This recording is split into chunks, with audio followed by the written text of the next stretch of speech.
Hello, ladies and germs. Elton McFall here, aka you know what. Well, I'm in Laval, Quebec with my brother at a little weekly car show, and there is this just gorgeous 63 or 64 Corvette Stingray, and it's just a perfect time at dusk to film it because it's white, beautiful contrast, correct.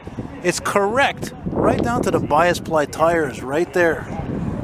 Outstanding with the hubcaps. How you doing, Paul? How you doing, Sheldon? Elton. Eldon. Sorry, Eldon. I suspected it was your car. When I saw your face, I said, that's his, for sure. Oh, yeah. Right, am I? The second person that tells me that. It's not yours? Yeah, it is. But it's because I saw somebody else the other night. He said, even before I saw you, I knew that was your car. Isn't that what's amazing that about? was Paul's car. That's what's amazing about old cars is you can tell he like he knew. He was just saying to the gentleman here that somebody else said the same thing because he's known for these types of cars. Right. And there was another guy who would go to the Jewel who was also known for that. What was his name? He had a satellite GTX. Oh, yeah. Oh, very nice guy. Yeah. He used to buy and sell his cars from John Scotty. Speaking of classic Corvettes, by the way, there's one starting up right there, 62. Look at the 327 V8, baby. Oh, yeah. Now, Paul, who has the Corvette I'm filming, there's my friend leaving there. There's my friend leaving right there, Nick. Anyway, that's some good timing.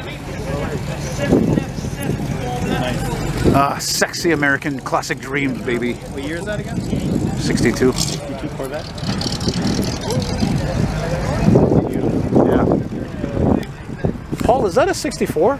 63. Damn it. Yeah. But 64, 63, they're exactly the same, aren't they? 63 had the split window, 64 didn't. 64 had the regular That's back the only window. difference. Yeah. They did only the split window 1 year? That's what I was thinking about that recently. Yeah. Because I thought also the wheel covers, 64. Man, look, he's got the original. The wheel covers were similar, but those are all made from individual parts. They weigh a ton, and 64 they just did a stamping. So what is there, like 37,000 miles on this thing or something? 72,000, but it's been fully restored. From the southern states or something? Yeah, Kentucky. I bought it in Kentucky. Oh, Kentucky blue, won't you keep on shining, shining. I'm sorry, I'm in my realm.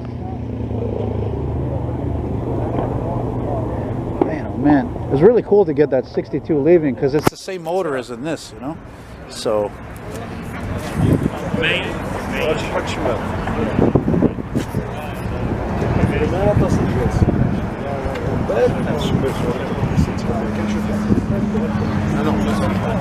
It's funny, I found out recently through a guy that I'm subscribed to that it was not GM that originally designed this. It was actually a design from a car from 1938. I don't remember the name of it though. It was a concept car. And but that's the thing. Even at that time, General Motors was stealing all kinds of stuff. Even Volkswagen. They only made the Corvair because of Volkswagen. Right. So they made their own version with a rear air-cooled motor with 6-cylinder. You know, except we're not going to make ours a 4-cylinder. We're going to make it a 6-cylinder, and we're going to make it as complicated as possible. Sorry, gentlemen. Yeah, the man has good taste in cars, and I should know. I had the pleasure of riding in a '65 Mustang many years ago. Oh, that is something else, that car.